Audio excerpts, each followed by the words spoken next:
Dr. Sup itu adalah Indonesia leading vegan personal care. Kita waktu muncul tahun 2022 nggak ada produk yang vegan. Orang nggak ngerti, kita mulai dulu. Jadi pionir itu tapi memang juga nggak enak ya, karena kita yang edukasi, kita yang keluarin biaya marketing banyak, tapi tiba-tiba banyak yang ikutan juga di sana. Cuman kita seneng kalau kita jadi pionirnya dulu. In this conversation, the host welcomes Unica Selomid, co-founder of Dr. Soap, a personal care brand. Unica shares her journey of starting the business with her sister, driven by personal skin issues and a desire to create quality products for sensitive skin. She discussed the challenges faced in the industry, including competition and the importance of hygiene awareness in Indonesia. Lagian kita bisa bikin ini jadi solusi buat orang-orang yang kayak aku, karena sulit banget. Dan waktu itu ya pasti kelinci percobaan ya kita sendiri, teman-teman yang saya tahu kayak dia ada kulitnya begitu-begitu, dicoba seneng. Ya udah kita mulai pelan-pelan masuk ke e-commerce, terus ikut ke bazar-bazar di luar Surabaya, dan sampai hari ini, tahun ini 10 tahun.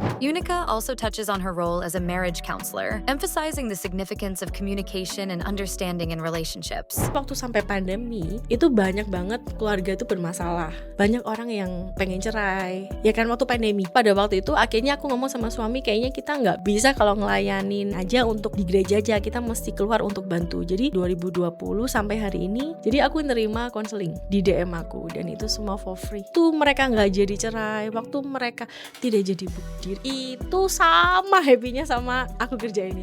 The conversation highlights her commitment to helping others, both in business and personal development, while maintaining integrity in her work. So guys, dari total views videoku, itu cuma 10% yang udah subscribe. Yang udah denger dan merasa termotivasi dan dapat sesuatu, right now I'm asking the favor to you. Please subscribe, and it's a free way to help me, to motivate me to make a better video. Halo teman-teman DO, balik lagi hari ini. Aku kedatangan narasumber yang very close to my heart, my friend also, and I learned a lot from her. Jadi, let's welcome Unica Selomid, co-founder dari Dr. Soap. Yeay! Hai, Halo teman-teman DO. semuanya. Nah, teman-teman kalau yang udah pernah tahu Dr. Soap ya silahkan komen di below ya. Yang udah pakai, yang udah kedapatan flash sale apa, boleh ya komen di bawah ya. Boleh. Nah, Unica, boleh cerita dikit nggak, Dr. Soap ini kira-kira apa sih gitu? Nah, ini pertanyaan yang sering banget ya ditanyain kalau setiap kali orang ketemu aku atau acara-acara kayak gini.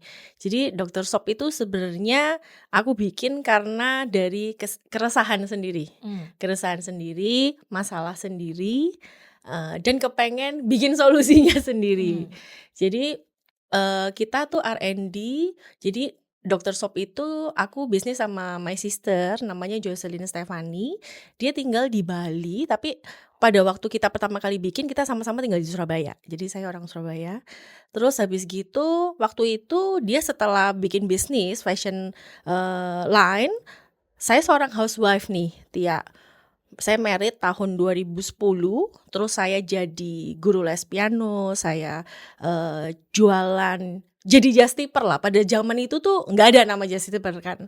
Jadi aku belajar jadi just tipper. Terus aku sempat bikin cold press juice, aku jualin sendiri. Jadi meskipun jadi housewife, aku tetap punya sambilan nih kerjaan. Sampai akhirnya waktu itu tahun 2014 lah adik aku bikin fashion line itu.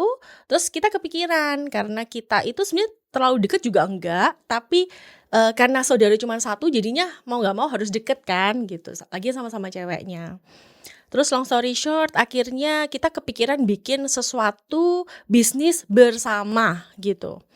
Nah, karena sama saudara, jadi kan kayak trust issue-nya mungkin lebih less ya, gitu kan. Terus mau bikin apa nih, Ce? Gitu. Terus aku itu punya problem kulit aku tuh sensitif. Adik aku enggak, tapi anak aku, papa aku itu kulitnya sensitif gitu. Pada waktu itu sulit banget, karena nggak ada jasa yang just tipper kayak keluar negeri gitu. Jadi akhirnya kita tuh nemu produk yang bisa dipakai sama kita. Itu pertama mahal, kedua lama, ketiga belum tentu cocok, nanti harus beli lagi, tuh kayak sulit gitu kan. Nah, sampai akhirnya ya udah kita bikin ini aja gitu. At that time tahun 2014, Aku rasa belum ada orang yang punya visi membuat produk personal care dan home care yang premium, yang niche banget untuk orang yang sensitif atau kondisi kulit tertentu, kondisi kesehatan tertentu, tapi itu lokal brand gitu. Maksudnya kebanggaan lokal. Pada zaman itu tuh 2014 hampir nggak ada lokal brand, apalagi Surabaya, Ya. ya kan? Terus habis gitu akhirnya oh ya udah karena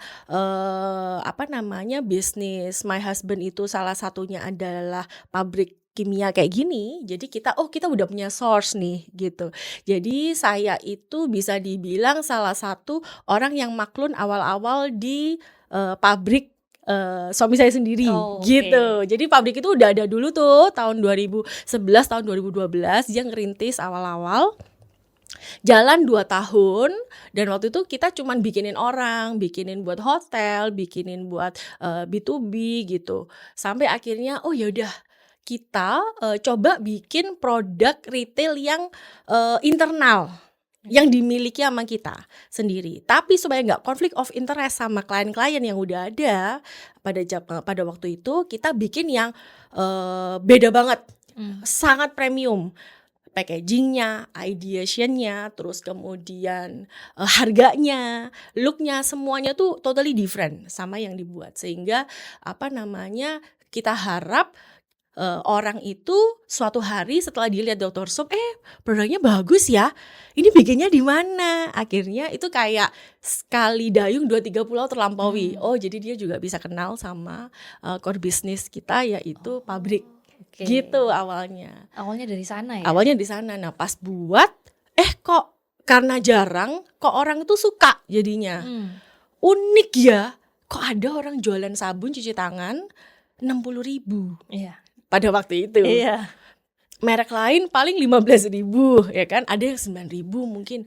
Nih orang kengangguran banget ya bikin produk hand wash 60.000 terus dijual di pop-up market. Pada zaman itu kan banyak ya kayak pop-up market, Sunday market, terus basar-basar gitu. Kita coba waktu itu lokal aja dulu di Surabaya.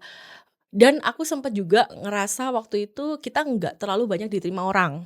Karena orang itu nggak nyambung mungkin pada waktu itu sama pikiran kita yang rada nyeleneh visinya kita itu loh. Untuk meningkatkan hygiene awareness di Indonesia. Tapi 60.000. Sebentar. Hygiene awareness itu pada waktu itu kan kayak jelek kan, maksudnya kurang banget gitu. Even sebenarnya sampai hari ini itu masih kurang. Cuman aku ngeliat kayak kalau di luar negeri itu udah mulai melek tentang hal itu. Aku sama adik aku yakin banget satu hari Indonesia bisa akan follow ke arah itu gitu loh. Makanya ya udah kalau nggak ada yang main di industri ini, kita yang mulai gitu. Oke, dari iseng-iseng, ya udah deh kita aja yang bikin gitu. Iya, kita aja yang bikin. Lagian kita bisa bikin ini jadi solusi buat orang-orang yang kayak aku karena sulit banget dan waktu itu ya pasti kelinci percobaannya kita sendiri, teman-teman yang saya tahu kayak dia ada kulitnya begitu-begitu, dicoba seneng, baunya kok enak. Oh, kok ini kayak lifestyle brand. Nah, buat orang yang nggak tahu dipikirnya itu produk luar gitu karena dari harga, packaging, bla bla bla. Sampai akhirnya ya udah kita mulai pelan-pelan masuk ke e-commerce. Pada waktu itu 2017 mau masuk ke e-commerce, terus ikut ke basar-basar di luar Surabaya dan sampai hari ini gitu. Berarti ini udah berapa tahun ya Niko ya? 10 tahun ada ya? 10 tahun. 10 tahun Hari ya? ini tahun ini 10 tahun. Jadi kalau yang orang lihat, enak ya. Ya udah 10 tahun ini Iya, bangunnya 10 tahun. ya. Lumayan ya. Iya. Ya dibilang pendek nggak juga, dibilang panjang juga nggak juga gitu. Tergantung POV orang. Tapi dalam 10 tahun ini award yang diterima dari suksesnya ini udah banyak nih ini Kak. Puji Tuhan. Tapi itu tuh baru kerasanya kita ngelihat perjuangan kita tuh bukan terbayarkan sih. Menurut aku ya achievement paling tinggi itu konsumen kasihin honest review pakai produk kita, dia merasa puas, dia merasa yang dia beli itu sesuai gitu sama hasilnya, dia juga bisa merekomendasikan itu teman-teman. Itu achievement yang lebih gede menurut aku ya daripada award. Tapi award itu sebagai kayak validasi yang Iya. bisa ditenteng Iya. gitu kan. Kalau honest review kan harus lewat sosial media gitu kan, nggak bisa ditenteng. Nah itu baru kita dapat award itu sekitar tahun 2021. Jadi setelah 6 tahun kita bikin bisnis ini, kita baru dapat achievement award itu di 2021. Sampai hari ini total ada 15 atau 16 award yang kita udah Wow. yang kita udah dapat. Tapi kalau aku dengar cerita kamu nih, itu kan dari 2014 ya kamu mulai ya. Oh iya, 2014 R&D. 2014-nya R&D, terus habis itu kamu ke pop Mm-mm. mart gitu. Mm-mm. Terus habis gitu kamu sampai kayak education tentang awareness. Itu Mm-mm. berapa lama sampai kamu merasa oh ini bisa nih dilanjutin bisnis ini? Oke, bisa dilanjutin bisnis ini. Kalau mau jujur sebenarnya bisa nih dilanjutin bisnis ini itu waktu pandemik datang. Oh, berarti lumayan lama ya? 4 Lumayan tahun lama. ya? Iya 5 tahun. 5 tahun. 5 tahun. Kenapa kok sampai dalam waktu 5 tahun belum 100% yakin? Itu karena belum teruji. Maksudnya gini, kita kalau bikin bisnis itu nggak hanya meluncurin produk bagus, Iya. tapi kitanya juga sebagai owner, pemilik brand. Ini kan brand ini kan is a thing ya. Iya. Ini tuh jalan gak ya? Itu kan karena perlu orang-orang di dalamnya ini juga siap apa enggak. Aku ini mampu gak ya jadi pemimpinnya brand ini gitu Iya. kan. Terus bukan hanya produk aja tapi juga diterima masyarakatnya. Diterima gak? Jangan-jangan yang terima cuma teman-teman aja gitu kan. Jadi waktu itu kita benar-benar tervalidasi lah tanda kutip. Oke, ini adalah hal yang harus aku perjuangkan dan aku hanya fokus di sini mengerjakan ini itu tahun 2020. Oke. Jadi waktu lumayan justru ya. ada masalah datang, kok surprisingly itu malah bikin kita yakin. Mungkin pernah yakin ya tahun 2018 waktu aku masuk ke modern trade, waktu aku mulai jualan di supermarket, di baby store, di pharmacy store, itu 2018 kita mulai hijrah dari Surabaya, memberanikan diri ke Jakarta dengan penuh banyak penolakan. Aku pernah loh produk aku dilempar di depan Waduh. mukaku. Kenapa? Ya siapa kamu gitu loh. Kayak maksudnya kita tuh kalau apalagi aku cewek ya. Iya. Aku nggak ngomong tentang begitu. Iya. Maksudnya gini, kalau kita masih muda dan tempat-tempat itu adalah tempat-tempat yang diinginkan oleh semua orang, itu saya nggak perlu sakit hati ya. Memang kayak gitu tuh udah biasa gitu dan memang seharusnya. Dan saya ngeliat itu ya udahlah, positive thinkingnya, mental aku digembleng gitu kan. Nah tapi waktu itu aku berjuang, aku yakin produk ini bisa gitu. Tapi sampai yakin banget. Tahu kan kalau kamu kan juga kerja kan, kayak kamu merasa yakin itu kamu sendiri yang bisa jawab. Iya. Nah, itu yang momentumnya itu kayak gitu tuh waktu pandemi. Pernah nggak Gitu. mikir ini, Nike? Jujur ya, ini dari POV-nya customer ya. Sebelum aku kenal kamu, aku udah tahu Dr. Soap duluan. Jadi waktu aku jalan-jalan ke supermarket ya, ke Hoki kan Surabaya, Iya. kan, cari sabun gitu. Sabun bener-bener kata kamu 25.000 satu saset 1 liter gitu kan. Seret, nah ini muncul nih. Waktu itu berapa ya kamu jual? Ya sama 60-an ya kalau nggak Iya, salah. 60.000 nah. 70 Di situ aku langsung mikir, ih kok mahal banget, kenapa gitu kan. Tapi from the packaging ya aku merasa oke, ini berarti high end gitu kan. Apakah dipakainya sama nih sama yang itu? Memang bisa lebih ke nggak kerasa kering-kering, nggak bisa putih-putih gitu loh. Kalau misalnya kulit kering ya, crack. nah nggak crack gitu. Nah dan dari situ aku mulai mikir, ini siapa yang bikin ya? Ini agak gila loh ini. Waktu itu ya Agak belum gila, kenal ini. iya. Kita aku bilang, ini gila ya, ini dia jualan yang lain harganya sekian, kamu 2 kali lebih, 2,5 ya, 2 kali lipatnya lebih kan, dua kali lipat lebih. 2.5 times daripada saingan-saingan kamu gitu. Terus aku mikir, ini pasti anaknya orang kaya kengangguran terus bikin bisnis wis. Mikirnya gitu ya, Iya, mikir iya. jeleknya ya. Iya. Mikir jeleknya waktu itu gitu. Dan ternyata setelah kita jalanin sampai sekarang, ternyata nggak stop di waktu itu kita pertama kali kamu bikin itu kan ini ya, sabun mandi ya? Enggak, Pertama kali. malah pertama kali itu aku tuh bikinnya hand wash, kemudian gadget sanitizer, toilet seat sanitizer, terus kemudian ada hand antiseptic gel. Belum ada pandemi, ada orang 5 tahun sebelumnya bikin hand hand antiseptic gel gitu kan. Iya. Ya itu memang benar sih orang gila emang. Agak ya, agak lain ya. Iya, terus bikin deterjen juga pada waktu itu. Sampai akhirnya sekarang yang justru yang shampoo, hair tonic sama body wash ini tahun 2022 kita baru Ya. Aku kita inget baru kalau nggak salah launching. pertama kali aku tahu tuh yang hand wash kamu. Iya, hand wash. Lagi cari hand wash waktu itu, ini mahal banget. Terus ternyata pulang coba, ternyata oke, Suka. gitu kan Iya. ya, oke gitu. Nah, tapi aku pengen tahu nih Nike, kalau tadi dibilang dari sama suami punya Mm-mm. background Mm-mm. pabriknya, Mm-mm. terus kamu kerja sama sister kan. Mm-mm. Kenapa gitu loh? Why bother lu bikin Dr. Soap sih? Apakah dari pure heart yang aku akan mengajari Indonesia tentang Mm-mm. kesehatan gitu? Mm-mm. Backgroundnya apa nih? Nah, menarik nih. Jarang nih pertanyaan Iya. kayak gini. Jadi itu gini, sebenarnya kalau dilihat, kalau aku ngomong, itu semua udah diatur sama yang di atas, mungkin itu sounds like Klise cliche banget ya. ya. Tapi percaya nggak percaya, memang kalau yang di atas ngatur itu kayak unpredictable sih Tia. Jadi gini, kalau boleh cerita dikit ya, background aku. Background aku itu, aku kuliah komunikasi broadcasting TV. Cita-cita aku jadi news anchor. Cita-cita aku tuh jadi, pokoknya bukan artis sih, kayak pokoknya sesuatu yang di depan kamera gitu. Terus ngobrol, public speaker, dan lain sebagainya. Adik aku kuliah desain grafis. My husband kuliahnya teknik elektro. Nggak nyambung gitu. Tidak ada dari kita yang education backgroundnya itu sesuatu yang berhubungan dengan apa yang kita lakukan saat ini. Jadi pada waktu itu aku mikir kayak aku ini tipe orang yang nggak terlalu mikir panjang sebenarnya.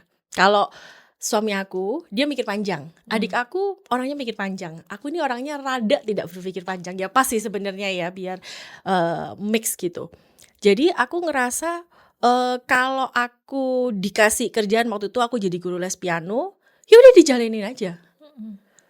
Kalau tiba-tiba aku kepikiran, kamu kayaknya bagus nih kerja ini, ya aku jalanin aja.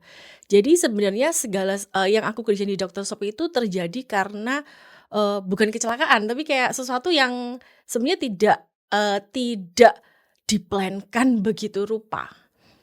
Tapi kadang kan nggak mungkin ya ada orang punya passion jualan sabun, nggak ada. Passion jualan sabun itu nggak ada, jadi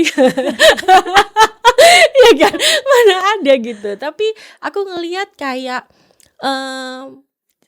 apa yang bikin bener-bener aku pengen ngerjain ini itu karena gimana ya ngomongnya, aku pengen banyak bisa bantu orang yang punya kondisi seperti aku, dan aku kepengen bisa membuktikan kalau misalnya bagi orang mungkin masa depan aku itu nggak secerah itu, tapi ternyata aku bisa. Nah, Dr. Soap ini vehicle-nya.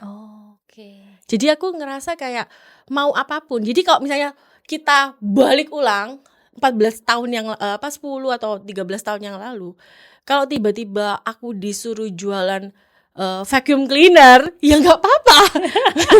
Cuman vehicle aja soalnya. Itu hanya vehicle untuk supaya kita sebagai manusia tuh bisa ngeluarin potensinya kita. Kita juga bisa bayangin kalau aku nggak kerja Dr. Soap, aku nggak segininya bisa deket sama adik aku. Aku nggak bisa ngerasain jadi sisterpreneur gimana, jadi couplepreneur gimana, dan aku bisa bawa mungkin bonusnya dari Tuhan bisa bawa keadaan ekonomi aku yang dulu menjadi yang sekarang. Aku nggak bisa ketemu banyak orang yang baik sama aku, nggak bisa ketemu sama networking yang mungkin aku punya saat ini. Aku nggak bisa mungkin jadi mentor di UMKM saat ini kalau aku nggak lewat ini semua. Tapi kalau at the beginning punya passion yang begitu membara, sebenarnya ya aku nggak mau bohong ya. Ya nggak juga sih. Enggak juga. Iya. Ya ngalir aja gitu. Mengalir aja. Oke, very nice. Enggak semua harus didasari dengan sesuatu yang ini ya menggebu-gebu atau yang harus luka banget terus pengen disembuhin, tapi ternyata yuk jalan aja, let it flow gitu ya. Iya. Very nice Unika. Nah, tapi kalau tadi Unika bilang kerjasama sama sister kan, sisterpreneur ya. Ini gimana sih? Gitu. Ini kan dua kepala ya. Iya. Bisa dijelasin nggak kira-kira role-nya apa? Oke. Pernah crash apa enggak gitu? Oke. Jujur karena aku sendiri sama sister nggak bisa nih kerja bareng nggak bisa gitu. Oke. Aku sama adik aku Jocelyn itu bisa dibilang seperti sister-sister di luar sana lah ya. Biasa berantem dari kecil karena sama ceweknya. Meskipun mungkin kita bedanya 5 tahun, aku yang tertua, dia yang lebih muda.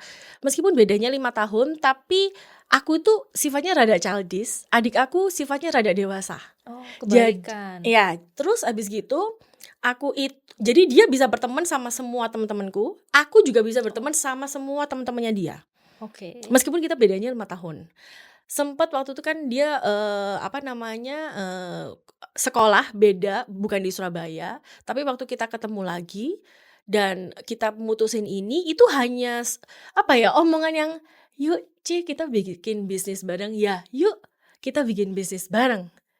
Karena apa? Karena aku ngelihat gini, aku waktu itu nggak tahu ya istilah kayak, orang itu kalau kerja partneran itu bisa, nggak tahu. Tia kan sekolahnya nggak itu, sekolahnya kan bukan di bisnis, bukan di Komunikasi ya. manajemen gitu ya. Even dalam keluarga aku ini generasi pertama yang jadi entrepreneur.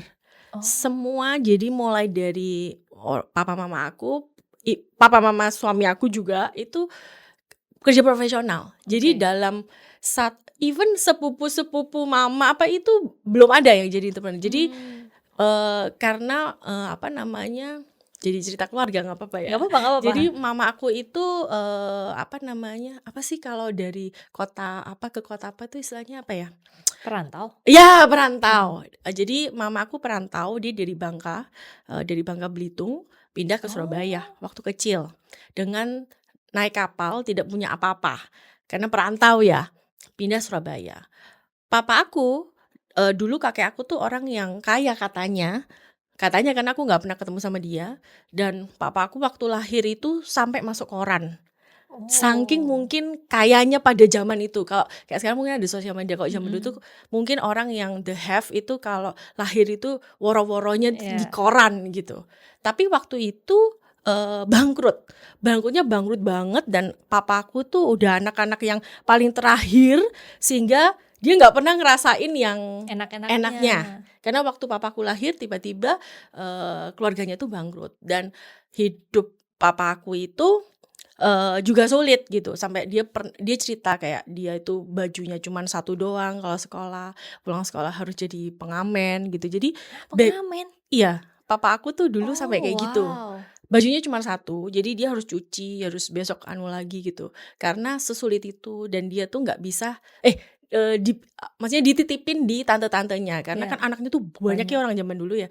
Ini aku nggak sanggup nih papa mamanya, jadi dia ngenger gitu bahasanya. Nah, dititipin. Terus sampai akhirnya, dan paradigma mereka ngasihin aku sama adik aku value itu bahwa mau seperti apapun, kondisi ekonomi seperti apapun, relationship itu nomor 1. Nah, jadi mungkin pada waktu itu dibilang, ini aku langsung loncat ya. Jadi kenapa waktu aku mau bikin bisnis sama adik aku itu, aku ngerasa aku juga kepengen papa mamaku tuh seneng lihat anak-anaknya itu akur. Karena value-nya itu, karena dia itu maksudnya keluarga kita tuh deket gitu loh. Keluarga kita tuh deket. Ya puji Tuhan dibesarkan dengan keluarga yang seperti itu ya. Itu privilege, kalau boleh dibilang privilege aku itu. Aku punya keluarga yang sangat sangat ayo bareng, liburan bareng, apa bareng gitu. Kalau weekend bareng gitu, kayak maksudnya nggak pisah-pisah. Nah, sampai akhirnya ya udah bikin bisnis sama adik aku. Tapi kalau balik lagi ditanya gimana sama adik aku, kita boleh dibilang pasti jujur-jujuran, pasti love and hate relationship. Ada di masa sebel, ada di masa gila. Kalau aku mau panggil dia Fanny karena itu nama kecilnya dia. Gila Van, hebat banget kamu bisa kayak gitu, aku nggak bisa loh. Jadi kita itu sesuai role-nya kita. Jadi kalau aku tuh pada waktu awal aku udah mutusin sama dia, dari awal, dia itu orang kreatif. Zaman dulu aku nggak tahu istilah creative director, Yeah. brand director gitu, nggak tahu ya. Pokoknya aku bilang sama dia gini, kamu yang ngurusin soal packaging, desain, grafik, karena dia sekolahnya itu semoga lebih pinter kan pastikan dari aku kan yang nggak sekolah. Nah karena aku pinternya ngomong, yaudah aku yang sales. Oh. Gitu. Ya udah, as simple as that. Jadi sampai hari ini dengan berjalannya waktu, role kita tetap sama. Menurut aku ya dalam 10 tahun perjalanan kita bisa saling menghargai role satu dengan yang lain, itu juga miracle dalam sebuah bisnis yang berpartneran. Karena kalau enggak kamu kayak ngerasa aku bisa lebih baik dari dia. Iya. Bisa kok gitu. Mungkin ya ini mungkin aja ya, aku juga nggak tahu. Siapa tahu dalam hati kecil adik aku tuh mungkin gini, aku bisa kok hire sales director lebih hebat daripada cici aku.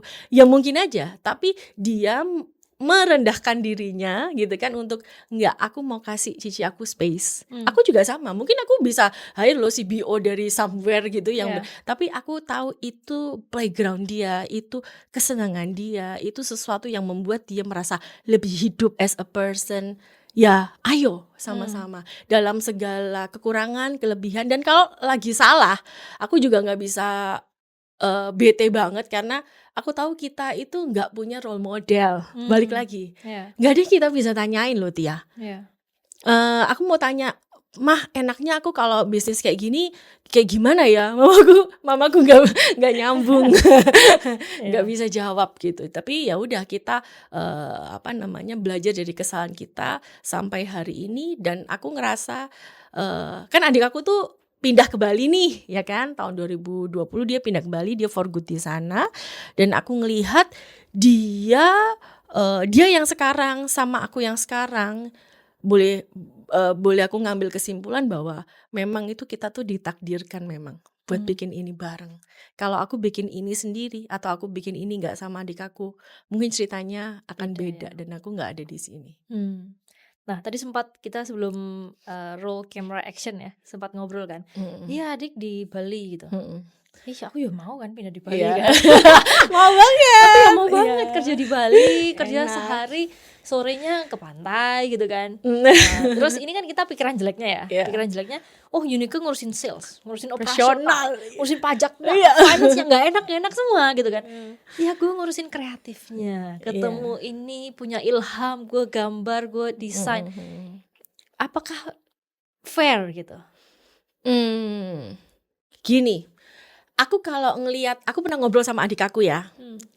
Aku nggak tahu ini boleh aku ceritain apa enggak, tapi aku rasa dia cukup dewasa, nggak apa-apa. Pasti aku dia bolehin aku cerita. Aku pernah ngobrol sama dia, aku ya kayak heart to heart lah, heart to heart sister. Terus aku ngomong gini, Van, aku tuh capek banget loh di Surabaya ngurusin pabrik yang harus tetap nyala mesinnya ya kan, makanya aku nggak bisa kemana-mana nih ceritanya ya kan.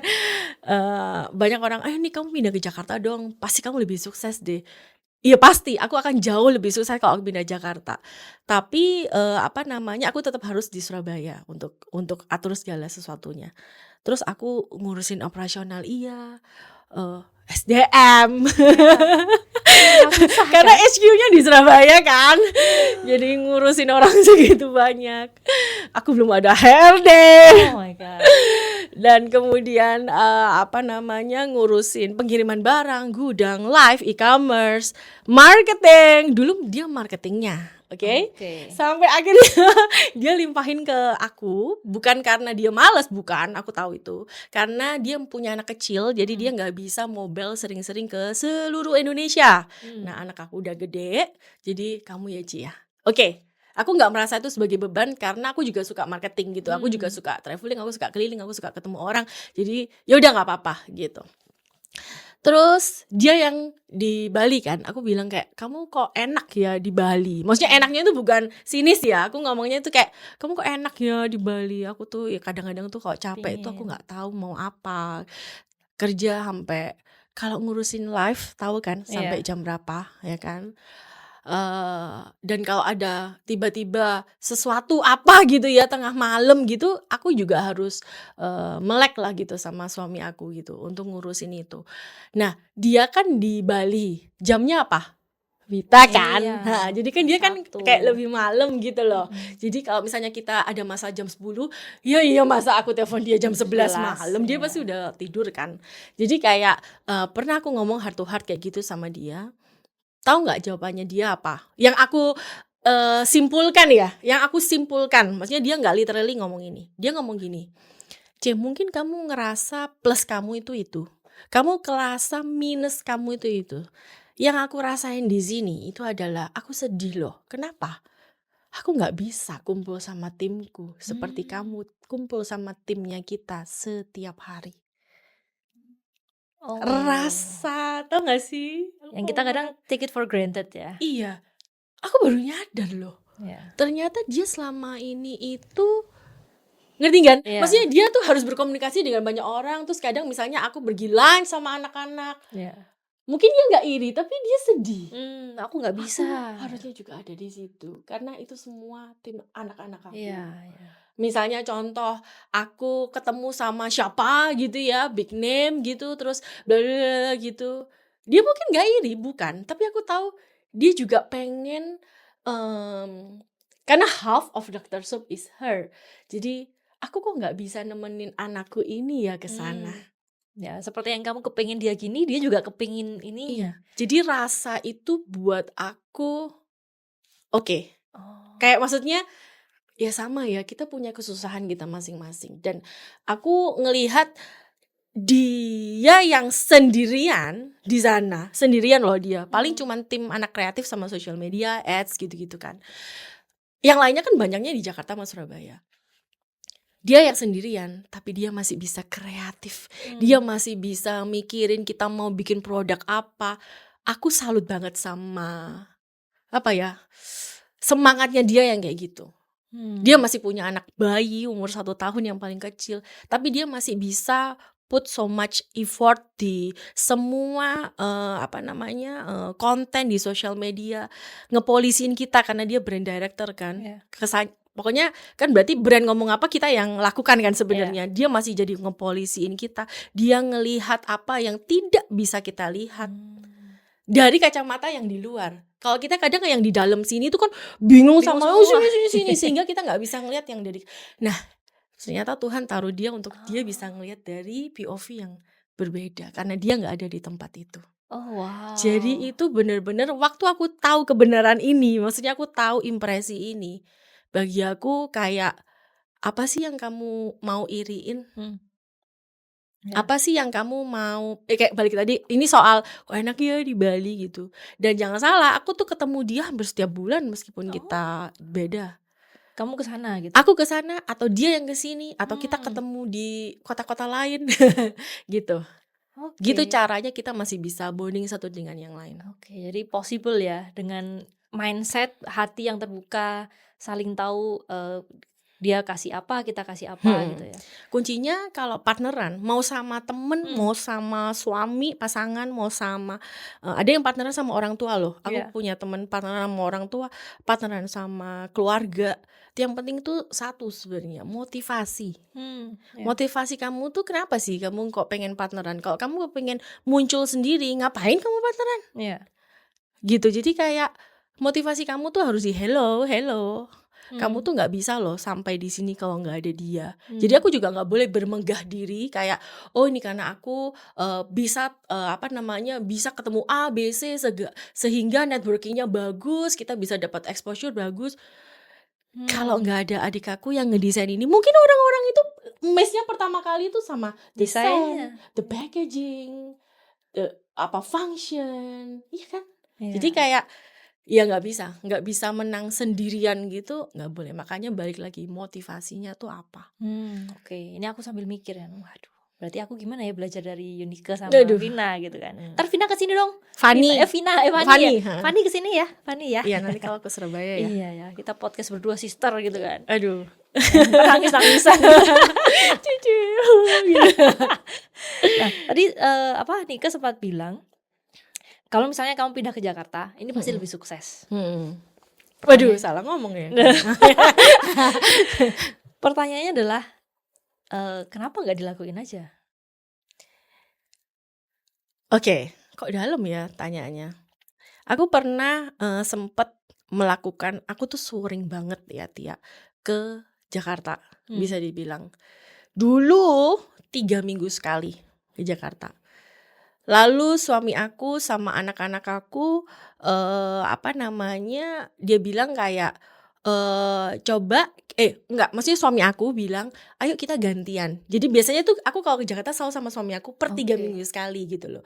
Nah, somehow kan kalau misalnya pas ada kebutuhan di sini harus ada yang jagain kan. Entah itu soal keluarga anak, entah itu soal mungkin pabrik atau di kantor gitu. Akhirnya kita punya hikmat baru, oke, kita ke Jakartanya gantian. Nah, jadi aku sekarang itu suka banget solo trip ke Jakarta. Oke. Karena biar gantian, biar ada yang jagain lah gitu di Surabaya.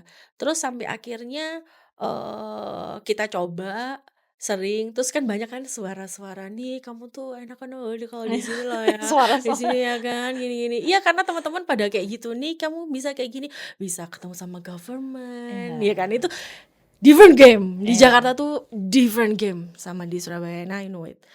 Kamu bisa ketemu sama kayak gitu-gitu, dan itu bisa intens. Tapi yang membuat aku nggak bisa keluar dari Surabaya itu adalah karena aku seorang ibu, karena aku seorang istri, karena aku seorang anak yang, maksudnya gini, mama aku di sini berarti kan tinggalnya di Surabaya sama aku aja, ya kan. Terus anak-anak aku juga dibilang gede juga enggak, dibilang kecil juga enggak.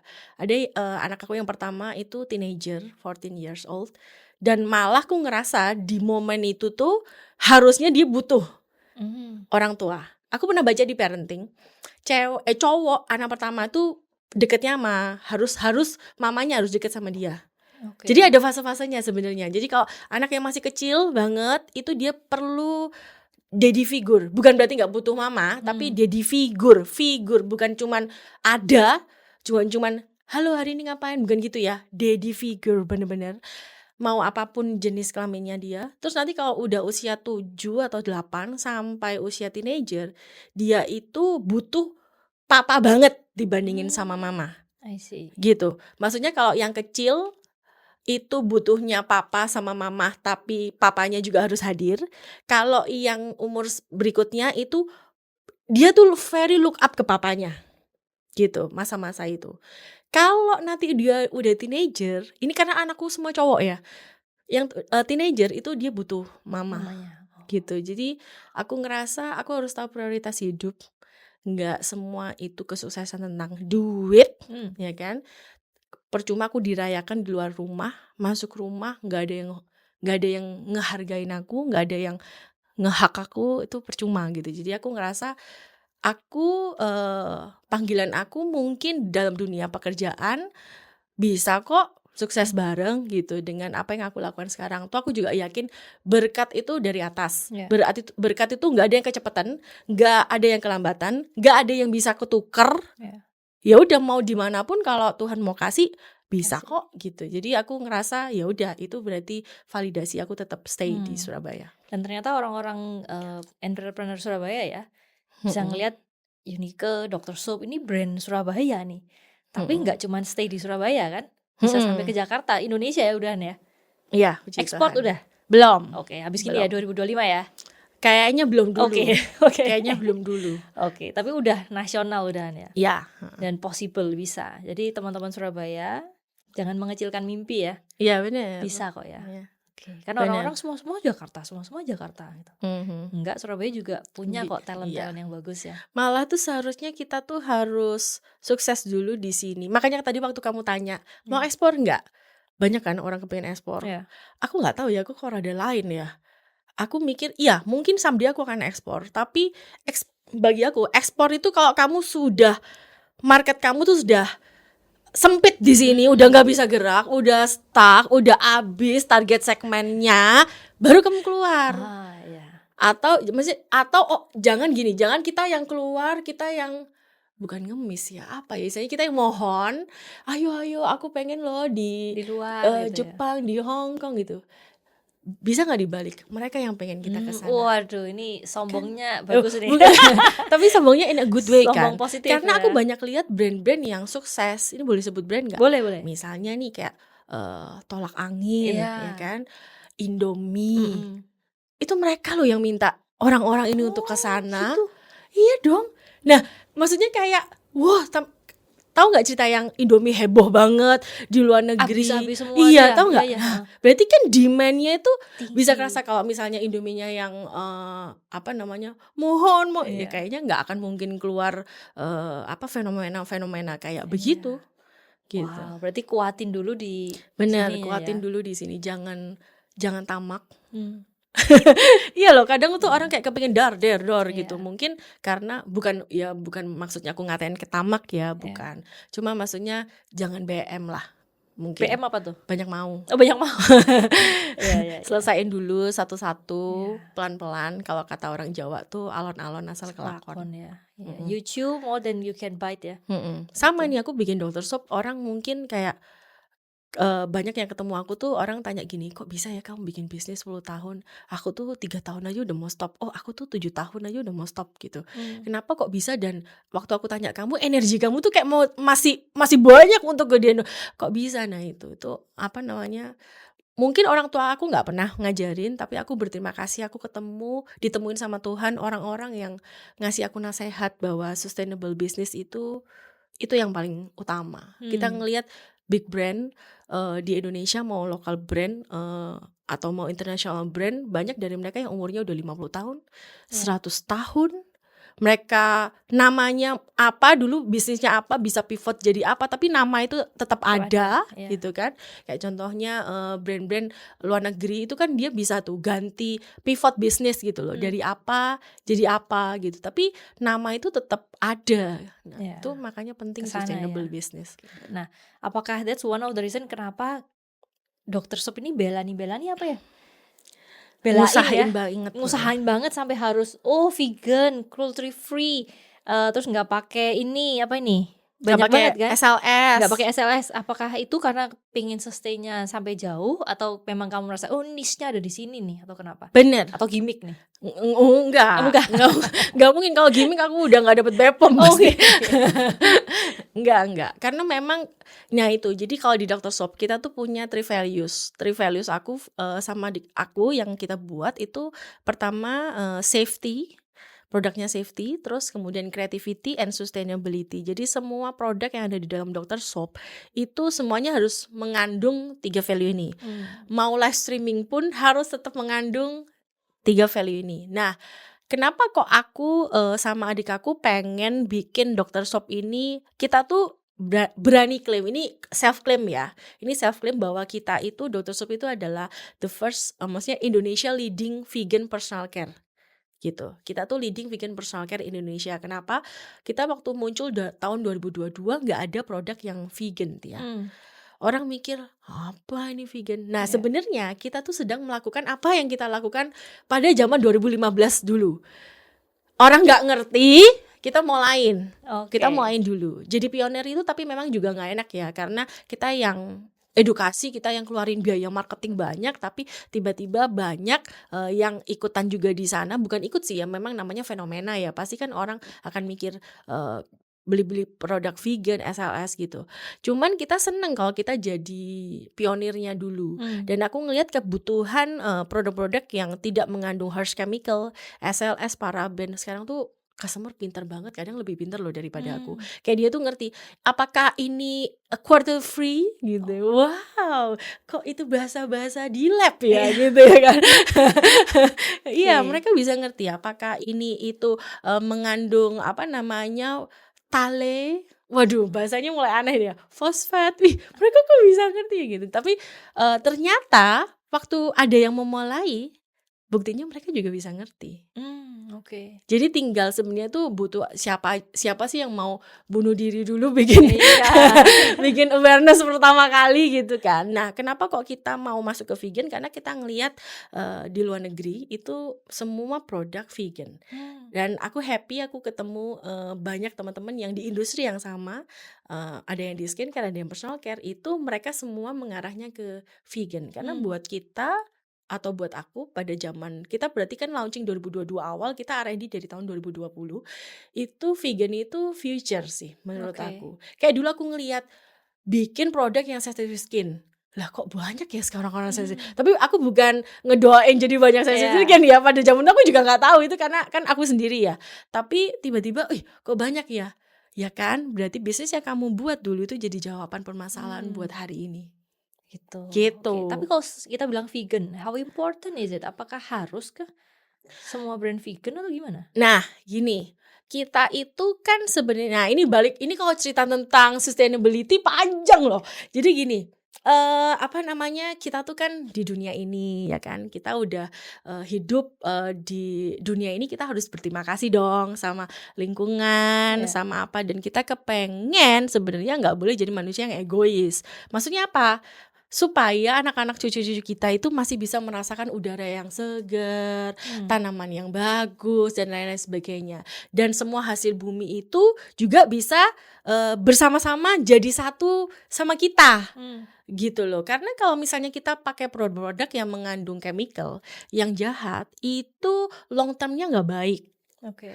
Bisa menyebabkan yang paling parah adalah cancer. Oke. Bisa lagi masalah kesehatan yang lain, banyak sekali. Makanya kalau kayak orang-orang yang punya kondisi kesehatan tertentu, itu bisa jadi mungkin mereka terpapar terlalu banyak di produk-produk yang mengandung ingredients yang nggak baik, tapi mereka nggak tahu karena mungkin mereka nggak baca. Mungkin pada zaman itu nggak gaung-gaung kayak sekarang. Kalau sekarang kan banyak banget ya, kayak sama KOC yang cerita, pentingnya produk SLS sekarang itu. Jadi yang produk shampoo aku ini rada promo dikit gak apa-apa ya. Nggak apa-apa. Jadi shampoo aku ini dia launching tahun 2022 akhir. Oke. Less than 1 year dia menang jadi the best shampoo in Indonesia, dapat award. Wow. Dan lucunya the best shampoo in Indonesia itu yang menang produk vegan. Jadi ini boleh dibilang vegan shampoo pertama di Indonesia yang dapat award. Oke. Berarti kan terbukti bahwa vegan itu bisa diabsorb sama orang. Iya. Orang juga merasa dapat benefit, mereka juga seneng, dan ini adalah masa depan dunia personal care. I see. Itu untuk Gitu. vegannya. Yang tadi kamu bilang tanpa SLS. Nah ya? itu sama, itu mengikuti. Jadi kalau misalnya produk yang plant based ingredients itu pasti harus tidak memakai silikon, tidak memakai sulfat dan lain-lain sebagainya. Termasuk misalnya itu rambut gitu ya. Iya. Kalau kita tuh terpapar terus, jadi gini, ada orang aku ini lumayan rada against sama conditioner. Sebenarnya ini jadi cerita bisnis gak Nggak apa-apa ya. nggak Oke. apa-apa. Jadi aku rada against, bukan nggak boleh, enggak. Kalau pakainya secukupnya, dan kalau kamu nggak pakai terus-terusan nggak apa-apa, berdasarkan situasi dan kondisi aja nggak masalah. Karena sebenarnya conditioner itu kan hanya silikon. Iya. Dia itu hanya camouflage loh. Iya. Bayangin, kamu cuman taruh di sini kan, Iya. hanya supaya lembut kan.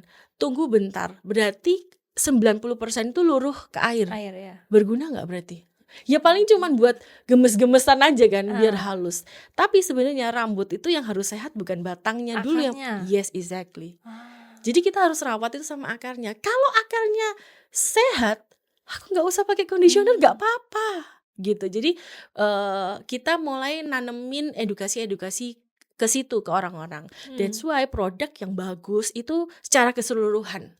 Nah, Dr. Soap itu pengen hadir bagus semuanya gitu. Maksudnya gini, dari packagingnya, perfume scentnya, ingredientsnya, functionnya, dan availability-nya bisa dijual, bisa ditemuin di mana-mana. Karena kadang-kadang produk-produk yang seperti ini tuh sulit nyarinya, kadang baunya kayak obat, ngerti nggak? Jadi kita itu meramu supaya itu bisa di-accept sama Asia, sama orang Indonesia. Gitu. Wah, jadi mikir ya, ini perlu nggak conditioner gitu ya. Tapi kan tergantung kondisi. Iya, Kayak tergantung kata Nika kondisi. ya. Kalau misalnya aku lagi kepengen stylenya tuh rambutnya lurus banget, ya harus kamu bantu pakai silikon. Boleh pada waktu itu. I see. Nggak Ini apa-apa. edukasi ya, kan balik lagi ke Iya, edukasinya. iya. Bukan yang di luar apa ada kamu harus pakai, belum tentu. Iya, belum tentu. Ini PR banget ya. Kayak skincare lah. Iya. Orang skincare juga cocok-cocokan kan, Iya. gitu. Nggak bisa, oh aku pakai ini itu cocok, jadi kamu harus pakai ini ya. Kondisi kulit itu orang lain-lain, make Iya. up juga gitu, macam-macam. Oke, nah tadi kalau Nika bilang sempat ngomong kan ini produk udah mulai distribusinya di mana-mana gitu kan. Takut nggak sih sama big box retailers? Bukan big box retailers ya, sama brand-brand gede-gede. Saudara tua maksudnya. Iya, saudara. Sama saudara tua Sama gitu kan. saudara tua. Soalnya kita bisa bilang itu kalau mereka mau ancurin Iya. in a heartbeat, bikin aja yang mirip-mirip gitu Iya. kan. Emang sih, kalau Gimana? dibilang mereka bisa enggak, pasti 100% bisa. Kenapa? Mereka punya public packagingnya. Ya. Aku aja masih belum, ya kan? Mereka punya depo-deponya semua. Kalau aku masih harus kerjasama sama distributor yang punya depo. Mereka punya powernya, ya pasti mereka bisa lah, 100% bisa. Apalagi mereka punya koneksi yang jauh lebih dekat sama supplier chemical kan pasti, karena mereka mainnya udah lama, dia biasa ngambil quantity gede. Aku mah nggak ada papanya gitu kan. Kalau dibilang mereka bisa, kalau dibilang takut, gini, aku nggak mau dianggap sombong, tapi aku merasa aku nggak seberapa takut.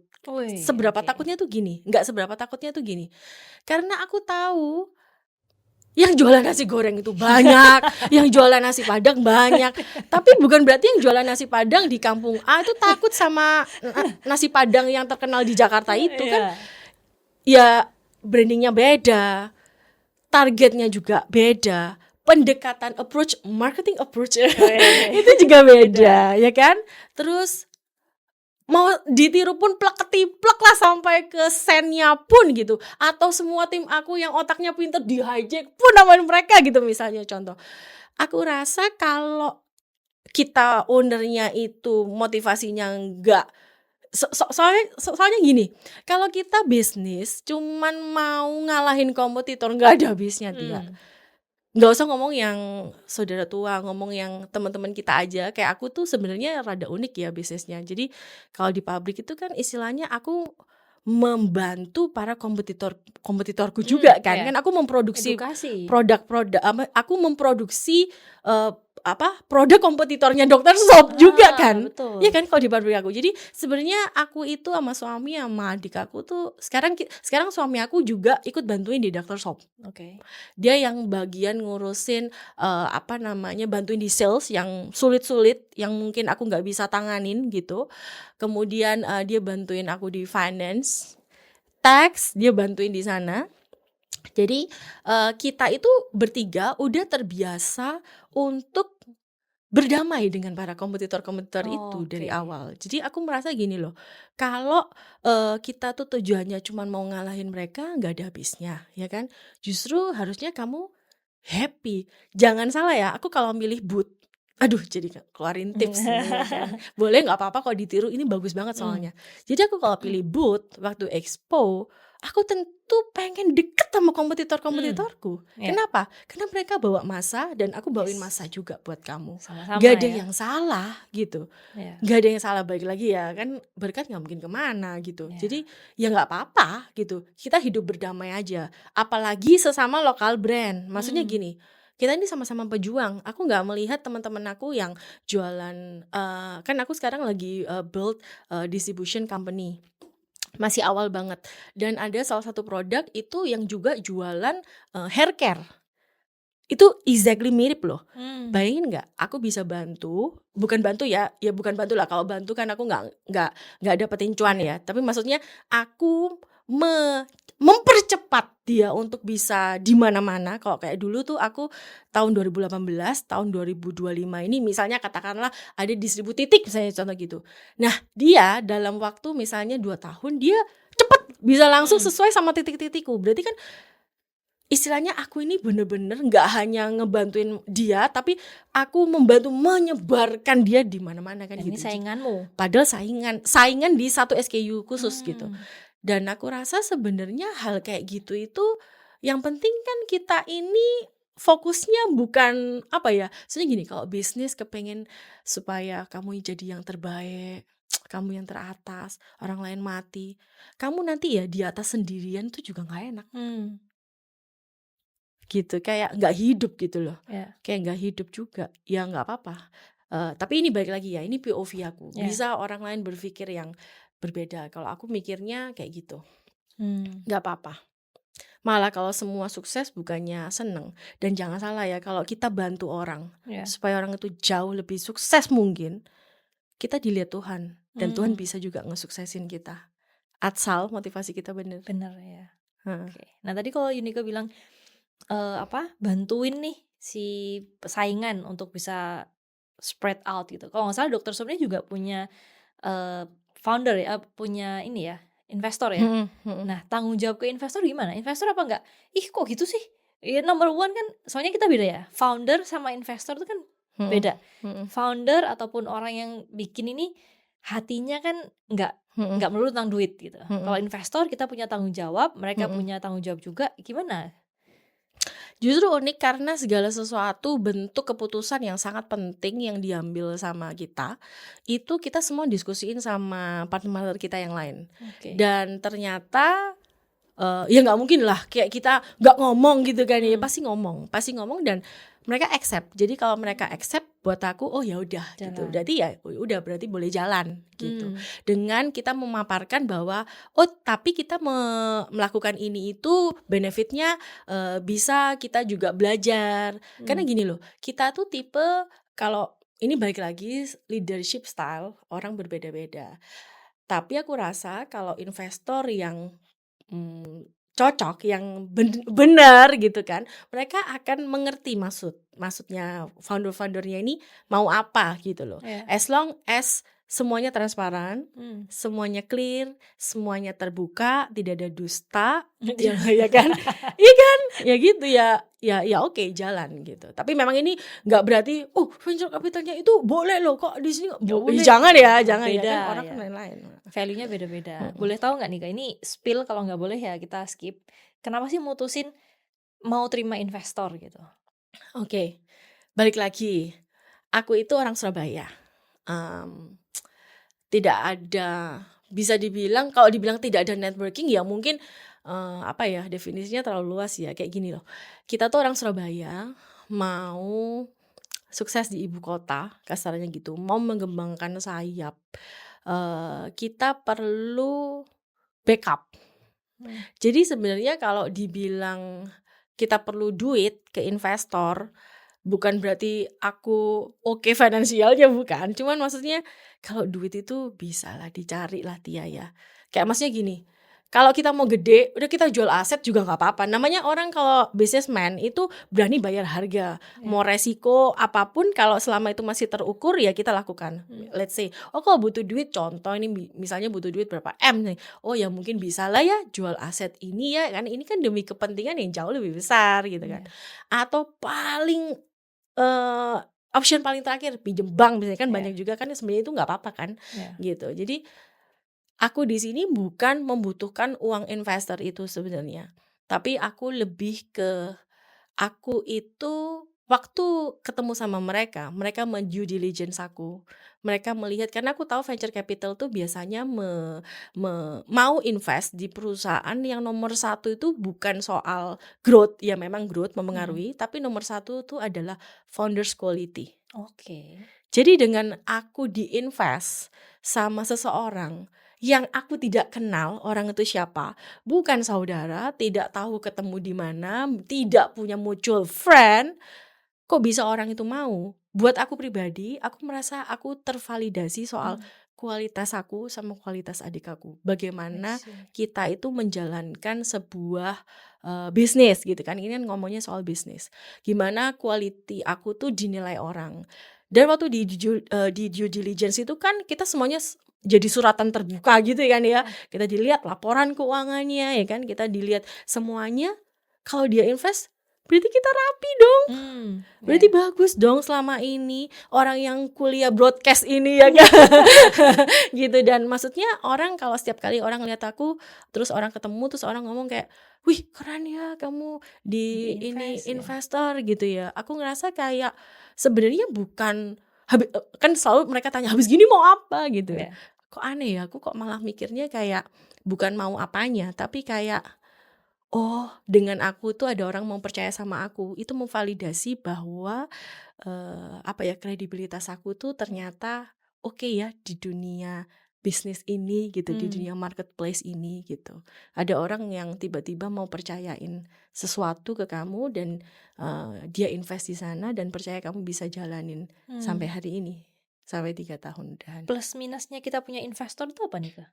Kalau plus minusnya banyak, Ya. banyak pol. Wow, oke. Ya, banyak banget, tapi tergantung kondisi. Kalau dari aku pribadi, plus minusnya itu plusnya dulu mungkin yang tadi ya. Dan ternyata kalau dibilang oh investor itu ini aku ngomong dari semua ya, bukan hanya dari bisnisku aja ya, Ya. dari semua teman-teman yang punya investor. Plusnya itu mungkin seperti yang tadi aku bilang, kayak oh ya seneng nih ada orang yang mau invest, ada yang orang mau percaya.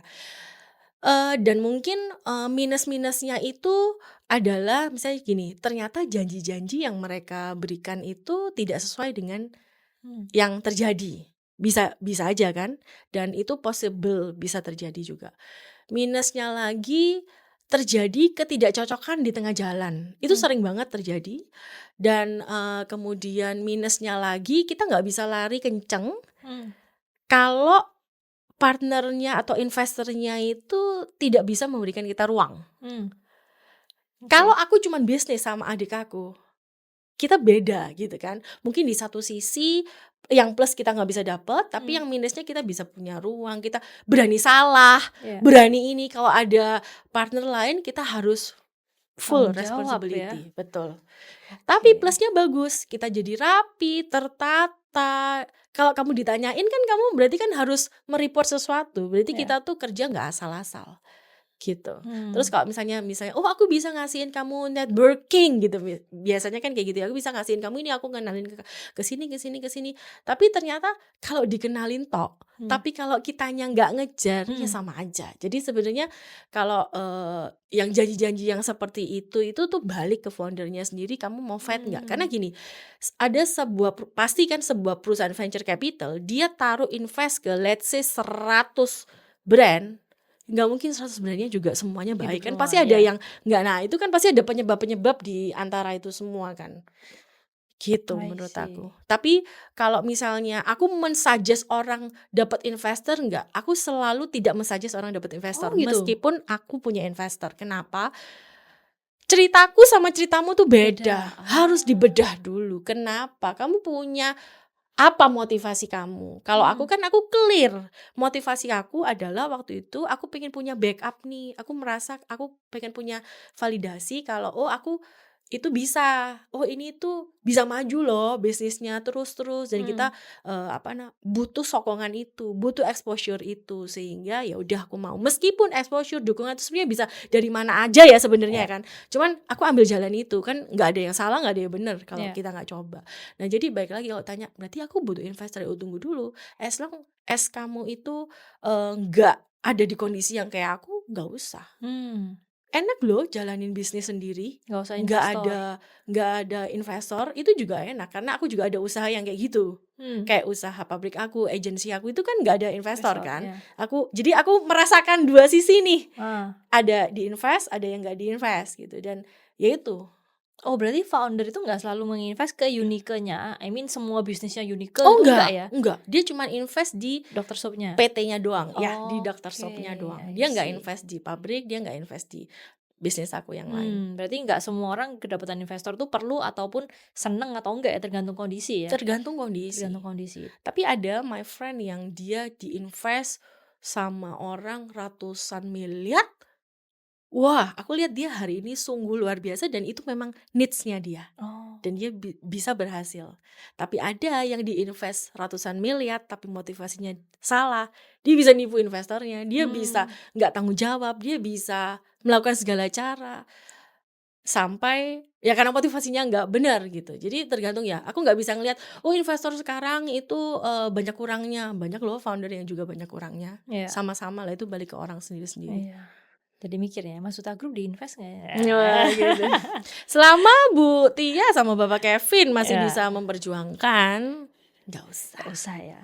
Jadi sempat kepikiran nih ke sama yang tadi kamu bilang divalidasi gitu kan. Berarti kamu rapi dan lain-lain. Ya bener sih, belum rapi gitu ya, harus dirapiin gitu kan. Aku diajarin juga. Iya, kepingin ya belajar. Ada nggak sih kelas-kelas gitu nih Kak? Kelas-kelas, maksudnya Supaya diinvest kamu harus ini 1, 2, 3 gitu. kayaknya Kamu banyak ikut deh itu di nggak? luaran, tapi aku nggak tahu mana yang oke. Kamu waktu itu nggak ikut gitu? Enggak. Terus out of nowhere orang cari kamu mau invest gitu? Iya, ya kayak makanya kayak ya udah itu blessing, ya udah kita jalanin aja. I Aku waktu see. itu ngelihat itu momen yang sangat tepat juga buat my baby, not for me, buat Dr. Sop. Soapnya. Oke. Nah, tadi kalau kita bilang harus rapi, semua harus pembukuan sama ini. Kita lagi ngomongin ini nih, startup yang itu tuh yang barusan kena e-fishery tau Oh iya, ya iya. kan? Itu kan Iya. itu kan juga diinvestasi orang terus itu kan kita bisa bilang startup yang kebanggaan Indonesia ya. Iya, dia soalnya apa ya, bagian kayak maksudnya industrinya unik kan Iya. soalnya.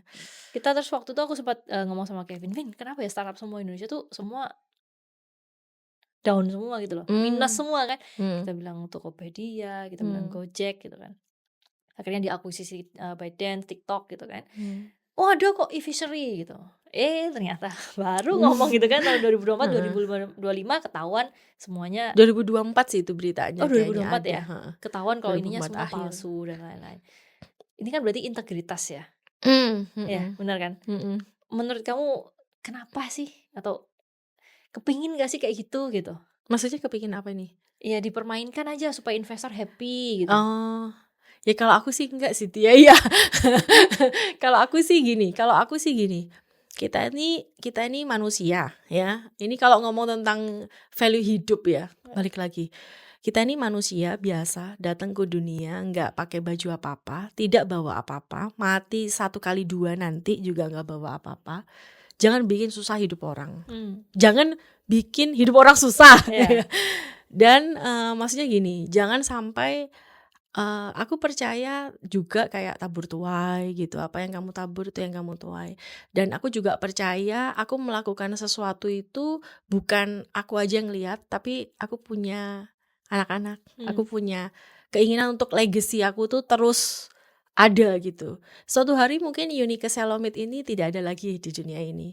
Tapi value-value yang mungkin aku bisa kasih waktu aku selama aku hidup itu masih bisa dikenang sama orang. Bukan berarti aku minta dibikin di museum, enggak. Atau di batu nisan aku tertulis apa gitu, enggak juga. Cuman maksudnya value itu aku rasa sedikit, maksudnya gini, ruang impact-nya nggak banyak pun aku rasa itu kalau mengemberkatin orang itu akan ngemberkatin orang gitu.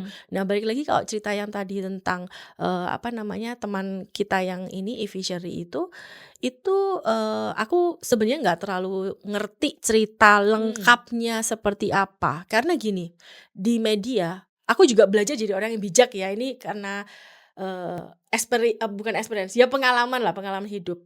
Kalau kita membaca sesuatu itu kita harus lihat dari 2 sisi sebenarnya. Yang ada di media itu hanya yang itu POV aja, itu ya. gitu. Nah misalnya nih ada orang nipu, ada orang kasarannya gitu atau kayak gimana gitu. Nah itu kita mesti lihat dari 2 sisi gitu. Gimana? Nah karena aku nggak tahu ceritanya terlalu dalam, aku hanya ngambil kesimpulan bahwa memang manusia itu tidak ada yang sempurna. Memang manusia itu tidak ada yang bisa kita andalkan gitu kan. Kita belajar dari yang salah, tapi kita jangan ngikutin gitu. Karena ya balik lagi tabur tuai. Dan itu tuaiannya serem. Ya, namanya udah blacklist gitu kan. Ya mungkin ya, aku Mungkin juga ya. nggak tahu. Ya. Nah, tapi tadi kenapa aku tanya e-fishery dan apa yang mereka lakukan ya, Mm-mm. dan impactnya apa? Aku tuh curious banget sebenarnya. Waktu berita Mm-mm. ini datang, Mm-mm, aku gimana? merasa coba sih kita lihat dari sisinya si merekanya, Nah, si ya itu, pelakunya gitu kan. ya itu maksud Mungkin aku. nggak tuh si investor pressure-nya terlalu nggak masuk akal. Mungkin kan? Nah, Ya. itu yang aku pengen tahu dari Unique. Investor kamu tuh ngasihnya nggak masuk akal nggak sih? Atau kadang udah nggak sevisi nih, tapi aku nggak bisa kalau nggak go on terus, the show must go on. Ya udah akhirnya aku mainin aja gitu. Oke. Gini, kalau soal kita dijahatin orang, kasarannya gitu ya. Kalau tadi kamu bilang kayak, oh ya udah kita nggak sevisi, jadi ya udah kita ngelakuin yang kita mau. Nah itu apa bedanya kita sama mereka? Ya. Gitu. Kalau aku sih meskipun ada banyak tekanan itu macam-macam ya, bukan soal finance, growth atau dan lain sebagainya, bukan soal itu aja. Meskipun ada tekanan itu datang, buat aku tuh nggak bisa mutusin segala sesuatu itu kayak, oh ya udah sekarang nggak cocok, jadi selesai gitu kan. Kamu nggak inget kah dulu kamu ya oke loh gitu loh sama dia. Jadi kayak kita tuh berusaha cari jalan tengahnya sebenarnya segala sesuatu, karena aku percaya segala sesuatu permasalahan itu pasti ada jalan keluarnya kalau mau duduk bareng. Nah kecuali kalau udah duduk bareng nggak bisa, nah mungkin itu waktu yang tepat kamu buat udahan. Berarti investor ini juga bisa dibilang kongsian kita dong. Loh, Apa-apa iya kita dong, dia harus kan dapat harus sahamnya permisi, Nah, harus satu value gitu. iya dong, kan kita anggapannya kalau berdasarkan akta tertulis kan dia ada saham kita, Iya. gitu. Aku inget banget waktu awal-awal banyak juga teman cerita kayak, kalau pengeluaran uang di atas 100 juta harus lapor ke investor misalnya gitu kan. Ya dia yang bikin rules, dia partner, kalau kita mau tanda tangan ya harus itu terjadi. Kalau kamu nggak mau, waktu dulu kamu bilang kamu nggak mau kan gitu kan. Ya itu kan semua sebab akibat juga Ya, waduh, gitu. jadi mikir nih, mendingan nggak terlalu enak juga ya sebenarnya punya investor ya. Tergantung sih Tergantung dia. ya, tergantung ini ya. You sign up for this, you have to understand. Karena no gitu turning ya. back. Iya, no turning back. No turning back. Tapi kalau kamu nggak mau tanya aku kah, Nike, kalau bisa diulang Iya, waktunya. mau nggak Kamu sih? Bener-bener.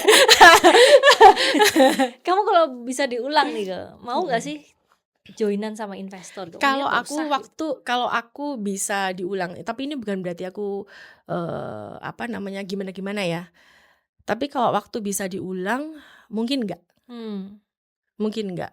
Bukan karena kan kita nggak personal kan ya ini ya. Tapi lebih ke Dr. Soap-nya.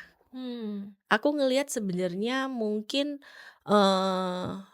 untuk Dr. Soap hari ini, waktu itu kalau boleh diulang mungkin kurang tepat, mundur dikit deh gitu. Gitu. Tapi bukan berarti nggak terbuka buat investor ya, enggak loh. Yeah. Tahun 2021 kan kita ngomongnya kan, gitu. Kayaknya mundur dikit lagi gitu. Itu mungkin lebih tepat.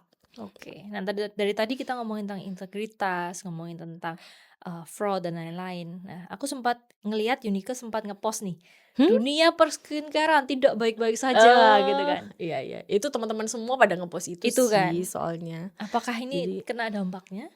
Nah, gini, karena produk aku ini personal care, home care sih. Sebenarnya bukan skincare kan. Jadi aku nggak terlalu terdampak kayak teman-teman aku yang banyak yang bankrupt, banyak yang hidup segan mati tak mau kondisinya kan kayak gitu kan. Karena sekarang kan banyak banget ya kompetitor yang bukan hanya dari international brand tapi lokal brand juga yang dia nggak main cantik. Gitu loh sebenarnya. Banyak yang suka viral marketing, banyak yang menghalalkan segala cara gitu. Nah kalau dari aku sebenarnya tidak terlalu terdampak karena aku personal care. Tapi kalau ngomongin tentang health and beauty industry untuk future, nah bisa terdampak kalau fenomena seperti ini tidak diputuskan. Dan ini udah berapa tahun gak putus-putusnya? Iya, kayaknya juga akan semakin lebih luar biasa gitu ya kan beberapa tahun ke depan. Karena aku dengar dari Kementerian Kesehatan itu banyak banget juga kok produk luar negeri yang akan masuk ke Indonesia. In any industry ya, bukan cuman ini aja. Tapi kalau dibilang ya namanya kita apa ya, apa sih istilahnya itu, kayak ekonomi terbuka ya, kita harus Globalisasi ya mau ya. nggak mau gitu loh, Mm-mm. kayak mau nggak mau sebenarnya, apa namanya, ya kitanya yang harus bisa lebih pintar putar otak, adaptasi, nggak tahu gimana caranya gitu. Kitanya Hmm. akan lebih sulit, iya, tapi kita nggak bisa nolak dengan fenomena seperti itu. Hmm. Tahu nggak, waktu department store sedih banget karena ada live streaming. Oh iya. Ngerti nggak? Iya. Ya itu kan fenomena yang tidak, masa dia bilang live streaming jahat gitu. Iya. Mau sampai kapan ngomong? Ya nggak akan bisa. Ya mereka yang harus bisa embrace. Iya. Mereka yang bisa, ayo kita elevate yuk gitu. Nah kayak gitu Ini sih. sama kayak kita bilang, oh waktu keluar sepeda motor babak becak semua. Ih kok gitu Ya, sih ada sepeda ya. motor ya. Lu mau terus sampai kapan ngayuh kan? Orangnya evolve gitu ya. Bener. Interesting. Nah, kepikiran nggak Dr. Sup jadi ke skincare gitu? Nggak Nggak mau. mau. Apakah karena terlalu nggak cantik gitu? Oh bukan, di dunia personal care dan home care itu banyak juga yang tidak cantik loh Tia. Oke. Tapi tidak di blow up di media saja, Oh, karena kan oke. ya skincare kan lebih seru ya Iya. gitu ya. Boleh Lebih tahu nggak seru. jeleknya apa sih yang tidak diungkap itu kayak apa sih? Kalau di dunia ini Personal care tak garis bawahin ya, retail industry Iya. sebenarnya yang tidak cantik. tidak cantik gitu Iya. kan. Iya banyak lah persaingan. Aku tuh pernah banget ya waktu itu dikasih tahu sama tim aku. Padahal brand ini itu big name, tapi kan aku sewa gondola ya kan. Kalau misalnya di Jakarta kita ada di apa namanya supermarket Jakarta. Ini tapi kebanyakan sih di Jakarta gitu. Mungkin di Jakarta persaingannya lebih luar biasa ya, para staffnya mungkin gitu Iya. kan. Nggak mungkin atasannya nyuruh gitu kan, nggak Iya. mungkin kan. Jadi pernah kita sewa satu gondola di sini, terus brand itu sewa satu gondola di sana gitu kan. Bisa-bisanya, jadi misalnya nih tim aku datang hari Rabu, timnya itu tuh tahu, oh timnya Dr. Sof ini datangnya hari Rabu gitu. Udah ditata nih cantik, hari Kamisnya udah diobrak-obrek, barangnya di belakangin, padahal itu juga gondola aku, jadi di belakangin supaya nggak terlalu kelihatan. Barangnya dia ditaruh di gondola Ih, ya aku ampun. gitu. Karena waktu itu ya sebenarnya itu taunya ya karena staff kan emosi juga ya. Iya. Saya cari tahu deh Bu gitu kan, mungkin dia mata-matain apa kayak gimana gitu. Terus ada barang-barang aku dipindah. Kadang kalau misalnya kita nggak sewa gondola, kita di regular shelf juga mereka kayak apa sih mereknya tuh dibalik gitu. Supaya nggak kelihatan gitu. Terus kadang dibuka jadi biar terjadi sesuatu. Itu kalau cuman di display aja ya. Dan banyak praktek-praktek yang lain seperti misalnya pemerasan gitu. Iya. Misalnya harus bayar sekian, kalau bayar sekian kamu akan sekian, kamu akan begini gitu. Nah hal-hal praktik-praktik seperti itu kan nggak bisa kita nggak mau. Nah dia bisa coba, emang lu siapa? Iya. Ya udah nggak mau. Orang banyak yang orang lain mau kok Iya. gitu. Nah buat yang mau aja. Iya. Gitu ya. Akhirnya ya udahlah, maulah gitu, mau gimana gitu. Nah tapi padahal itu kan tidak ada di trading term. Iya. Iya kayak Iya, gitu-gitu. Nah ini tadi menarik banget ini Kak. Ini kita ngomong tentang integritas gitu kan. Putih dan hitamnya sampai mana? Kayak yang tadi dalam tanda kutip, apakah itu kita bilang nyogok gitu kan? Karena dimintain sama si pintu gerbangnya gitu kan? Atau yang lain-lain, where we stand. Nah ini aku sempat kemarin juga ngobrol sama temen. Jadi ada satu temen cerita, dia itu mau mendistribusikan barangnya. Untuk masuk itu kan nggak gampang ya. And you know it, kita masuk aja terlisting itu udah ke satu mahal, kedua nggak gampang. Udah bayar lagi ya kan, sulit kan? lagi. Sulit lagi. Dibuang-buang lagi. Dibuang is one thing. Ini Iya. disuruh entertain LC gitu kan. Okay. Ini join nggak itu. Yang lain join, masa lu nggak join gitu. Nah ini yang bikin nggak tahu ya, sebagai businessman ini, sebagai businesswoman, entrepreneur, antara putih dan hitam nih agak blur gitu. Pernah nggak ngalamin kayak gitu? Pernah, tapi kasusnya bukan itu. Oke. Pernah tapi kasusnya bukan itu. Puji Tuhan nggak pernah yang begitu-begitu. Tapi kalau aku ditawarin gitu pasti aku nggak mau. Tapi yang lain semua ngelakuin loh. Nggak apa-apa. Oke. Karena buat aku bukan jadi orang yang sok idealis, bukan ya.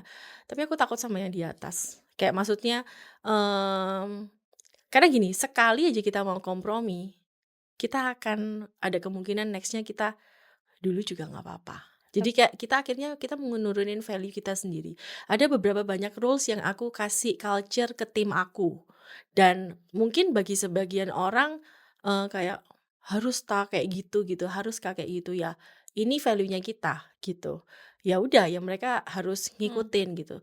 Tapi kalau misalnya ditawarin mau apapun kondisinya, kalau sesuatu itu tidak benar, aku pasti nggak mau sih Tia. 100%.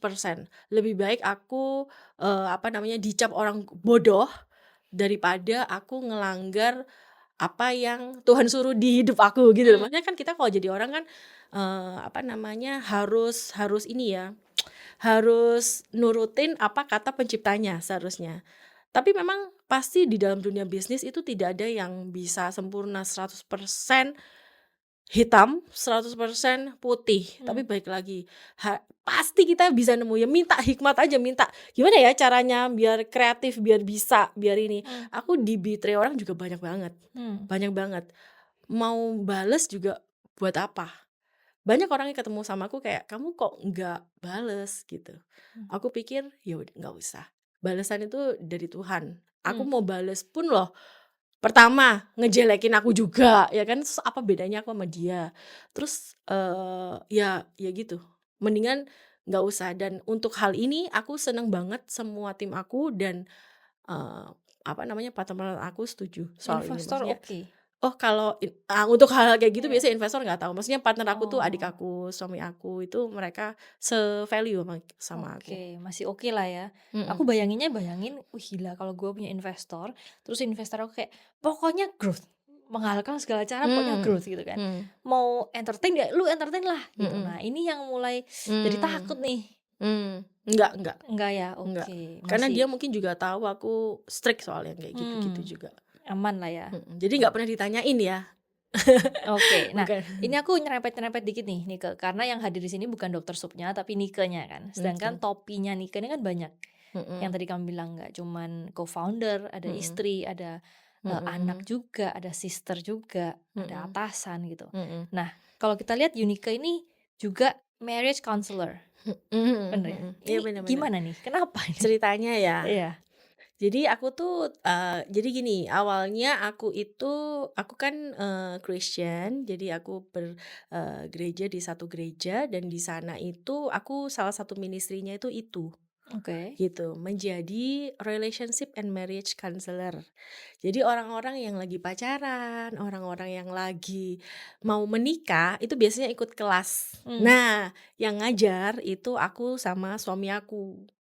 Kenapa kok aku sampai ke jalur itu gitu? Gini, kita tuh hidup harus balance, Tia. Yeah. Kalau tentang duit jalan, tentang kemanusiaannya juga, sosialnya juga harus jalan gitu. Nah, aku bisa maksudnya waktu itu tuh awal-awalnya jadi marriage relationship counselor di di gereja aku. Terus sampai suatu waktu pandemi. Jadi aku tuh jadi marriage counselor itu dari tahun 2012. Jadi sekarang udah 13 tahun. Oke. Awalnya cuma di sana doang, tapi waktu sampai pandemi itu banyak banget keluarga itu bermasalah. Banyak orang yang pengen cerai, ya kan waktu pandemi. Kenapa kira-kira?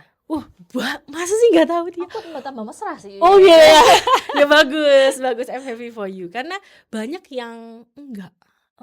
Dan pada waktu itu akhirnya aku ngomong sama suami, kayaknya kita nggak bisa kalau ngelayanin ngelayanin aja untuk di gereja aja, kita mesti keluar untuk bantu. Jadi sampai hari ini 2020 sampai hari ini aku nggak pernah cerita juga ke orang-orang ya. Jarang lah cerita, hanya orang-orang deket aja. Tapi yang di podcast gini baru pertama kali. Jadi aku nerima konseling di DM aku dan itu semua for free. Aku bantu mereka dan waktu mereka nggak jadi cerai, waktu mereka tidak jadi bunuh diri, aku pernah loh di DM orang malam-malam. Aku melihat mereka itu hidupnya tidak jadi seperti itu sama happy-nya sama aku kerja ini. Oke. Jadi itu kayak calling ya, calling yang aku hidupi sampai sekarang. Oke. Sama suami aku. Aku penasaran ini kalau boleh share ya. Segitu banyaknya pasien, kita bilang Pasien ya. Pasien online. Pasien online-nya Nike. Orang-orang yang bermasalah sama marriage ini apakah mindsetnya mereka lah? Atau apanya yang disembuhin gitu? disembuhin. Kayaknya kalau hanya dirinya sendiri yang bisa sembuhin. Oke. Jadi kalau kita sebagai konselor kita jadi gini, aku ini kan bukan certified kayak orang psikolog gitu kan, bukan kan. Jadi posisi aku di sini tuh hanya memberikan nasehat, POV aku. Kalau dia sampai mau tanya sama aku, berarti dia melihat sesuatu dari aku kan.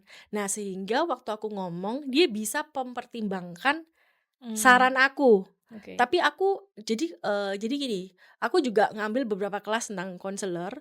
Jadi kalau jadi konselor itu kita tidak boleh menggiring orang untuk supaya sesuai sama yang kita pikirkan gitu. Kita hanya memberitahu ini, saya kembalikan lagi ke kamu maunya apa gitu. Itu kalau jadi Oke. konselor tuh kayak gitu. Oke, apa sih Nike yang bikin oh kayaknya aku perlu dikonseling deh atau enggak? Apakah suami saya nggak pernah main handphone terus di toilet nggak keluar-keluar Oh, itu? oke. Sampai mana nih batasnya? Ini kayaknya kebangetan deh, ini enggak deh, atau problem-problemnya apa sih biasanya? Nah, problemnya atau Biasanya orang-orang yang kapan? ke Nike itu Oh. biasanya kenapa mereka ke sana? Biasanya kalau yang sampai ke DM aku itu berarti biasanya ya kondisinya pasti udah lumayan parah. Karena nggak mungkin dia sampai random nge-DM orang yang dia nggak kenal, tapi dia kepengen tahu. Berarti kan dia ngerasa I need the help so much gitu kan. Nah, biasanya yang udah parah. Tapi kalau ditanya kapan kita perlu mengkonsultasikan tentang keadaan rumah tangga, termasuk self development kita, itu kapan? Itu bisa kapan aja. Justru saat baik-baik saja itu bisa loh di-check up. Karena kalau udah tali benangnya udah bulet gak karuan, baru mau check up, hello, terlambat. Harusnya waktu baik-baik saja itu di-check up. I see. Habis gini DM-nya Nike penuh. Kayak iya. Boleh, nggak apa-apa. ya? Aku seneng sih. Oke. Jadi kayak misalnya self check up, kayak kamu tiba-tiba ngambil MBTI, emang kamu ada masalah? Kan Nggak enggak. ada, Ya aku pengen tahu. Oh, aku pengen cek nih leadership styleku apa? Emang kamu ada masalah? Enggak, aku kepengen tahu dan aku pengen lebih baik lagi ke depannya kalau aku udah tahu jawabannya itu apa. Oh, Gitu. gitu. Nah, jadi waktu baik-baik aja itu justru waktu yang tepat. Hmm, Jangan oke. udah parah banget. Orang yang psikolognya atau konselornya juga, ya elah kamu kemana aja ya waktu kemarin yang waktu sedikit itu lo tuh harusnya udah sadar diri dan mau seek help. Aku penasaran ini Nika sebenarnya. Kalau tadi Nika bilang ada yang sampai mau cerai nggak jadi cerai, ada yang mau suicide nggak jadi suicide. Apa yang kamu lakuin sampai mereka shift gitu? Gak tahu aku kalau ditanyain. Gak tahu. Ceritanya boleh cerita dikit nggak? Kasusnya apa? Terus kamu kasih apa? Iya, boleh. Kan nggak sebut nama juga anyway ya. Jadi ada satu kasus di mana perempuan ini itu bercerai dengan suami pertamanya. Lalu kemudian dia deket lagi sama orang. Kemudian dia menikah sama orang ini. Tapi dari suami yang pertama dia udah punya anak cukup besar. Terus kemudian dia mengalami trauma karena dia udah pernah gagal. Ini kok begini lagi gitu. Jadi kebanyakan itu masalahnya tuh soal trauma. Trauma yang pernah terjadi. Entah itu trauma hari ini, entah itu trauma masa kecil, atau fatherless bisa juga. Itu akan ngefek ke orang sekarang ini. Bagaimana mereka menjalani hidupnya mereka. Gitu. Ada juga yang suami istri sepertinya baik-baik saja, tapi mereka tidak bisa bercerai dikarenakan soal harta karun gini mungkin, atau nanti takut malu, padahal suaminya itu udah selingkuh blak-blakan gitu. Ada juga bukan selalu pria selingkuh, ada juga yang wanitanya seperti itu. Jadi kadang kalau kita sebagai wanita tuh harusnya ya, ini aku jadi ngomongin pernikahan tapi bagus sih ini kita bahas. Jadi gini, perempuan itu lebih mudah selingkuh loh sebenarnya. Dan kalau selingkuh, bukan lebih mudah, maksudnya gini, aku revisi. Lebih bahaya kalau wanita itu selingkuh. Kenapa? Karena dia selingkuhnya betul, dia pakai hati. Kalau cowok dia selingkuh hanya fisik ya. Kalau udah selesai ya udah selesai gitu. Tapi dia pakai hati sehingga jadinya lebih mudah. Kenapa kok lebih mudah tadi yang aku ngomong? Karena itu hanya sebatas WhatsApp. Iya kan? Iya. Nggak ya, kalau dari WhatsApp aja tuh kan juga udah selingkuh hati namanya gitu. Ya banyak. Jadi sekarang itu aku bilang kita sebagai maksudnya gini, generasi zaman sekarang ini kita mesti hati-hati sih. Hmm. Jangan merasa sok kuat. Aku aja sebagai konselor, Ya. meskipun di pernikahan, aku sama suami aku selalu bilang gini, jangan merasa kayak sok kuat. Oh, aku pasti setia sama kamu. Nggak boleh janji-janji kayak aku tidak akan bisa hidup tanpa kamu gitu ya selamanya. Aku ingin mati di sebelahmu dan udah jangan. Kita ini manusia. Pasti satu hari itu ada setan lewat. Ya kan bisa Ya. jadi kan. Ya. Gitu. Jadi jangan berlagak sok kuat. Saat kamu tidak berlagak sok kuat, kamu akan terus berjaga-jaga. Ya. Kalau kamu sok kuat, kalau kamu merasa aku kuat kok, kamu akan ya nggak ada extra effort gitu loh. Ya itu setan lewatnya itu Iya, ya. setan lewat. Contohnya, aku tuh sama suami aku selalu honeymoon, rajin banget kalau kamu lihat story aku ya mungkin ya. Aku rajin banget honeymoon. Banyaknya anak atau kesibukan apapun dalam pekerjaan itu tidak menggagalkan rencana honeymoon kita. Oh, gitu. Jadi aku selalu kayak siang-siang, aku suka loh di lunch, kayak suami aku tuh lucu. Ya gini ya, pernikahan itu 2 orang. Ya. Nggak boleh dia tok, nggak boleh Ricky tok atau Kevin tok, tapi kita juga harus ini kan.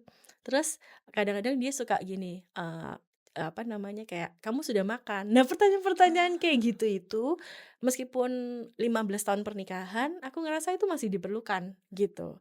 15 tahun itu bukan sebentar juga bukan lama ya, tergantung POV orang. Tapi buat aku ya lumayan loh ya 15 tahun itu sama orang itu terus aku pacaran 3 tahun berarti 18 tahun aku ketemu muka itu terus ya kan. Terus orang itu tahu bau kentut aku ya kan. Orang itu tahu aku waktu lagi marah, tapi dia masih bisa tanya kamu sudah makan belum? Mau nggak lunch bareng? Itu kan sesuatu yang perlu diusahakan dan itu harus kita hargai dan harus terus kita lakukan. Kita punya komitmen seperti itu. Jadi kita masih ada tuh romantisnya gitu. Tapi semua balik lagi ya jangan iya enak suaminya Cinika kayak gitu. Nah itu balik lagi dulu tuh kamu cari itu gimana ya kan. Nah memang aku tuh butuh orang kayak gitu sehingga aku mencari orang kayak gitu. Suami aku juga butuh wanita seperti aku yang bisa nyautin gombalannya dia ya kan. Iya dong. Ini kan waktu pacaran kan udah harusnya saling tahu kan. Gitu. Jadi jangan kalau sekarang udah menikah dan nggak punya pasangan kayak gitu, ya jangan nyesel. Dulu kamu gimana? Berarti gitu. sebenarnya marriage yang paling penting bukan marriage-nya itself tapi sebelumnya ya. Iya loh, makanya aku terjun di pelayanan itu supaya mereka nggak kadung gitu ya, terlanjur nikah tapi nggak cocok. Gitu ya. 40% orang yang ikut kelas aku semua putus. Oh, gitu. Karena justru kita membukakan mata mereka bahwa is he the one, is she the one. Oh, gitu malahan. Karena semakin melek mereka. Oh, harus ya sampai kayak gini. Oh, harus. Aku bikin kuesioner panjang banget. Even H-1 minggu ada yang gak jadi menikah. Karena aku melihat kamu ini gini. Tapi bukan aku nyuruh dia tidak menikah, bukan. Dia yang ngerti sendiri. Bener. Dan aku gak mau nanti terjadi divorce di masa depan. Mendingan aku malu sekarang udah sebar undangan gak masalah, rugi keuangannya gak apa-apa, daripada aku rugi diriku sendiri, waktuku, apalagi kalau nanti punya anak kayak gitu. Wow. Jadi justru menurut aku tuh paling penting waktu cari pasangan. Aku dulu merasa waktu aku tahu Ricky itu the one aku, dengan cara aku keluarin semua jelekku waktu aku pacaran. Jadi kalau Ricky sekarang ditanyain lebih suka ngomel kapan? Yang dulu. Karena aku pengen tahu kamu bisa terima aku nggak gitu. Kan biasa orang pacaran tuh kayak aku mau tampak cantik ya, mau glowing terus, mau iya mas, iya kok gitu terus kan. Nah, waktu married udah nggak bisa lagi pakai topeng, makan tuh. Jadi kayak nggak bisa terima. Jadi waktu itu aku keluarin semua jelek-jelek aku. Dia juga kayak gitu. Aku udah komitmen sama dia gitu. Jadi waktu pacaran aku ngomong aku nggak cari pacar, aku cari suami. Dia juga aku cari istri, bukan cari gebetan. Aduh, luar biasa. Habis ini rame kan, DM, komen. Aduh, gua mau Ci. Kayaknya aku cocokan bahas tentang marriage ya kayaknya. Nah, tadi kita udah ngomongin Unika sebagai dokter Soap, Unika sebagai counselor. Ada topi lagi nggak yang dipakai nih Kak? Role kamu apa lagi nih? Topi lagi. Oh ya, istri, ibu Istri ya. Ibu ya. Mungkin Ibu kalau ya. istri kayak yang tadi ya marriage ya.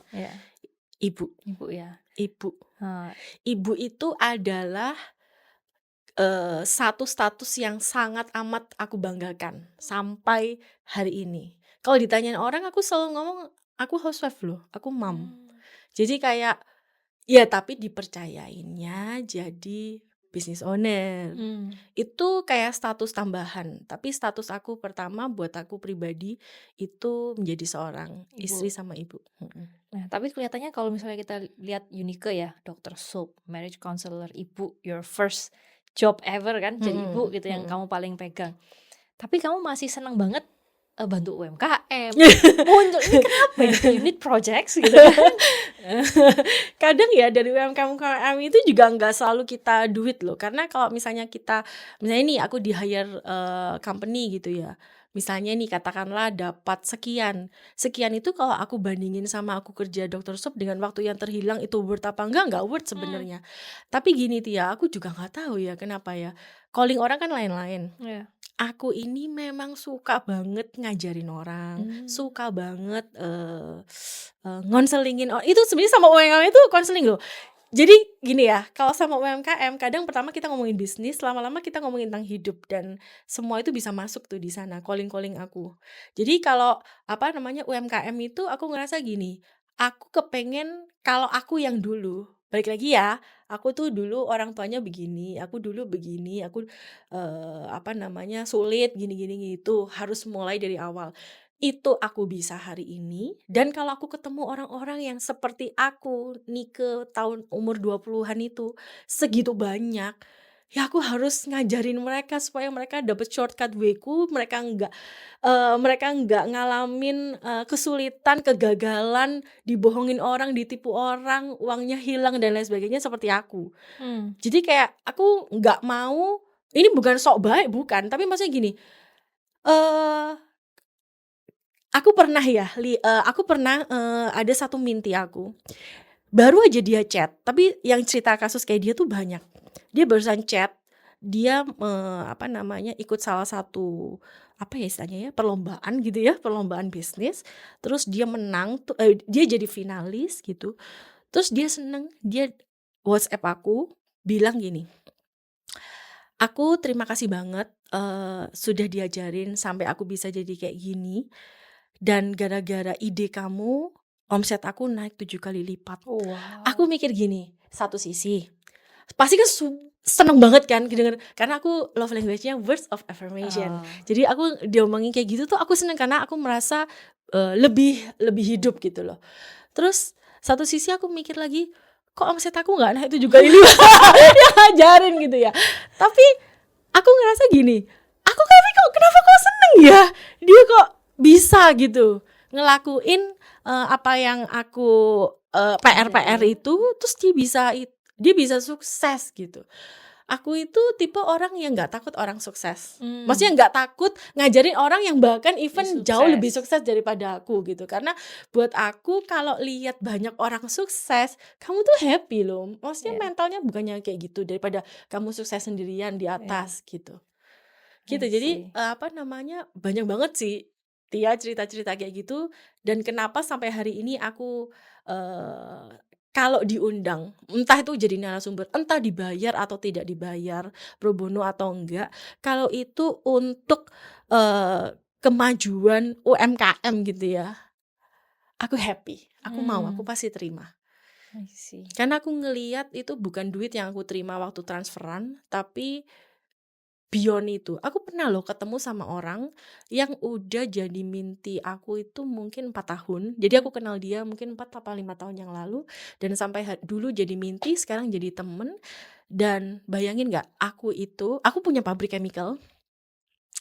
Aku bisa ngajarin orang, bukan bisa ngajarin, maksudnya dia kasih testimoni sendiri. Dia bisa bikin pabrik chemical kayak aku karena aku ngajarin dia bikin pabrik chemical. Oh, wow. Jadi kayak gini, aku tuh sampai segitunya, nggak apa-apa kamu mau bangun pabrik chemical pun aku ngajarin kamu. Jadi aku ngajarin tuh waktu, "Oh ini ya, ruangan ini untuk ini, nanti itu ini caranya ngitung COGS atau in out-nya." aku ajarin bener-bener. Aku bukan sok pinter terus kesannya kayak ngajarin, bukan. Ya aku ngasih tahu dia pengalaman aku dan dia absorb itu dan bisnisnya dia sekarang maju. Dan aku lihat kemarin story-nya dia di Instagram, ada sebuah perusahaan financial yang sangat besar di Indonesia, dia pasang billboard, maksudnya yang perusahaan financial ini pasang billboard gede banget di Jakarta, gede banget gitu, tinggi banget gitu. Terus aku ngeliat ada logonya dia dan ada logo Dr. Shop di sana. Waktu aku lihat ini kejadian baru tadi malam, terus aku langsung DM dia bilang, aku seneng kamu kok bisa sama kayak aku gitu. Padahal dia dulu 4 tahun yang lalu itu dia bener-bener, aku bisa gak ya bikin bisnis kayak Kak Nika? Bisa. Apa yang kamu mau? Aku apa yang aku mau dulu gitu. Terus aku bilang gini, kalau kamu bikin produk jangan maklun. Kalau kamu bisa bikin pabrik, bikin pabrik. Emang bisa? Bisa. Yakin. Jadi kayak aku yang yakin sama dia lebih dulu daripada dia yang yakin sama dirinya dia sendiri. Waktu kita bener-bener punya motivasi yang baik, kita mentorin dia, jadi loh dia pabriknya Tia. Dan dia sekarang punya investor, dia punya bagus loh pokoknya, aku seneng. Wah, ini kan gedein saingan nih Kak. Nggak takut? Nggak tahu ya, mungkin bagi Nggak orang takut. ada orang yang ngerasa gini, dibilang takut itu aku nggak ngerti sih definisi takut itu sebenarnya apa ya. Aku juga takut sih kalau ngomong tuh kayak kesannya duh Nika nih terlalu Yo polos ya gitu. Enggak sih, tapi kayak aku ngerasa aku seneng loh Tia. Oke. Habis ini ntar komen, Cinika gue ajarin bikin pabrik, bikin semua, lu bikin kelas, cara bikin pabrik kimia. Bikin kelas. Aduh. Nanti nggak ngurusin dokter, Nggak ngurusin dokter Sob, iya. kelas ya. Karena gini, aku percaya aku juga nggak mau ke lini-lini yang sampai ngajarin banget. Karena aku tuh bisa ngajarin karena aku tetap fokus bikin ini. Kalau aku jadi konsultan tok, tapi aku nggak punya trial errornya ini juga kayak motivator, kayak ngomong doang kan. Iya, nggak ada proof of Iya concept-nya ya. bener. Very nice. Ya abis inilah aku tanya deh. Lah yang bikin pabrik apa nih? Iya. Iya. Seru banget nih ke ngobrolin dari Dr. Soap, ngobrolin dari sampai ke awal mulanya sampai ke apa marriage counselor. Ini ya kita upik-upik semua ya tadi dalam-dalamnya ya. Jadi teman-teman DO yang kepingin Nika datang lagi, leave komen, leave komen. Episode berikutnya gitu. Episode ya. berikutnya Nika bikin ini apa ajarin kita DO khusus buka pabrik ini kimia ya. Oke teman-teman leave comment, jangan lupa like, subscribe supaya kita juga termotivasi untuk kasih narasumber yang lebih oke lagi selanjutnya. Thank you so much Nika udah datang. Thank you teman-teman DO. See you. Bye bye semuanya.